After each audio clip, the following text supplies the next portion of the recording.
The purpose of this video is to present an extensive research on the free trade treaties between Mexico and the Transatlantic Free Trade Area (TAFTA), the Asia-Pacific Economic Cooperation (APEC), the Trans-Pacific Partnership (TPP), and the Free Trade Area of the Americas (FTAA).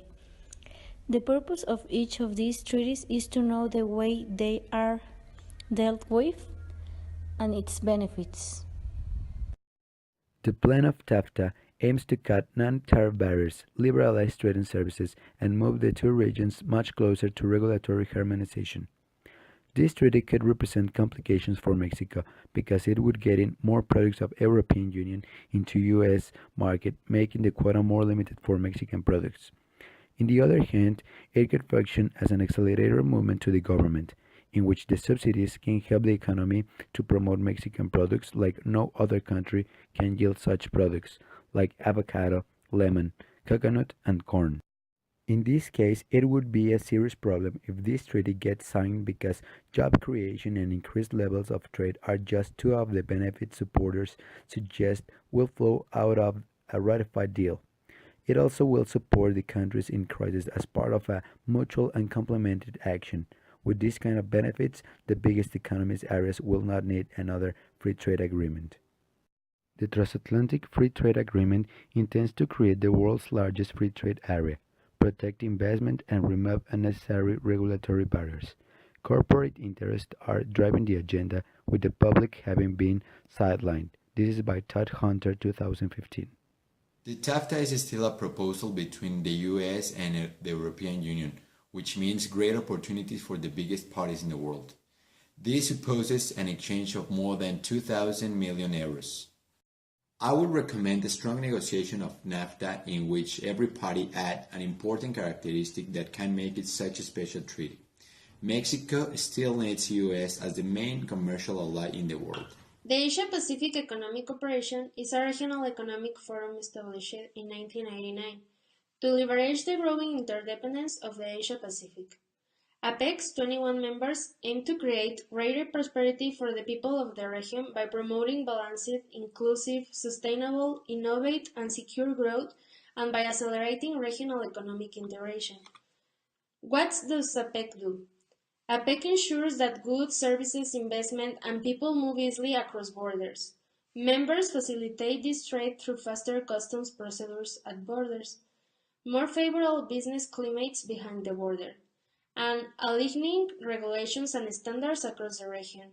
For example, APEC's initiatives to synchronize regulatory systems is a key step to integrating the Asia-Pacific economy.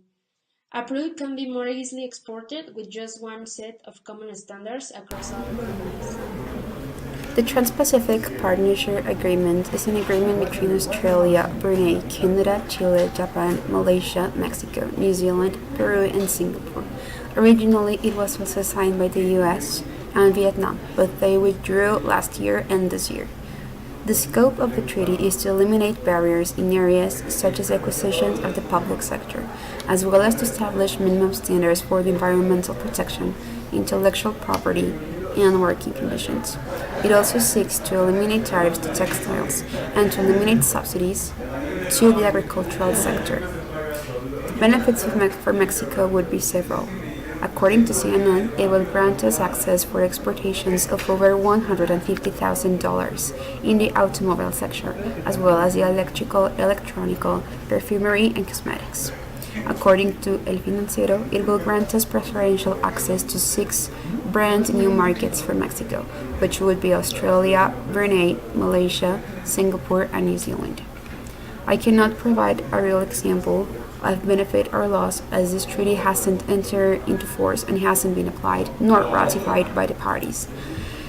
I also therefore cannot make improvements for this treaty, but I would like to say that it's important for this treaty to actually take place, as right now it is in risk because of the withdrawal of the United States.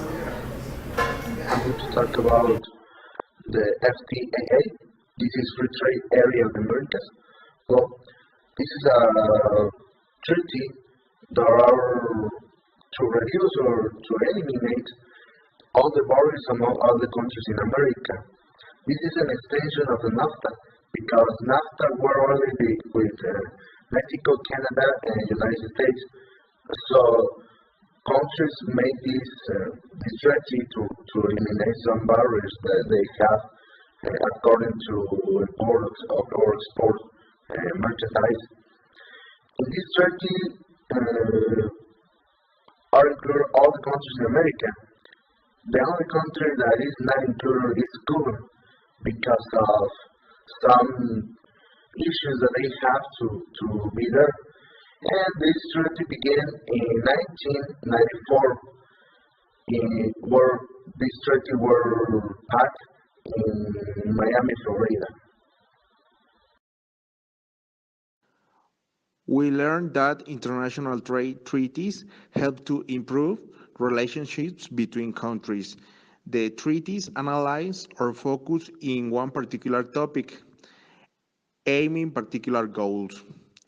The four treaties had proved to be successful because they had important benefits and had lasted for decades.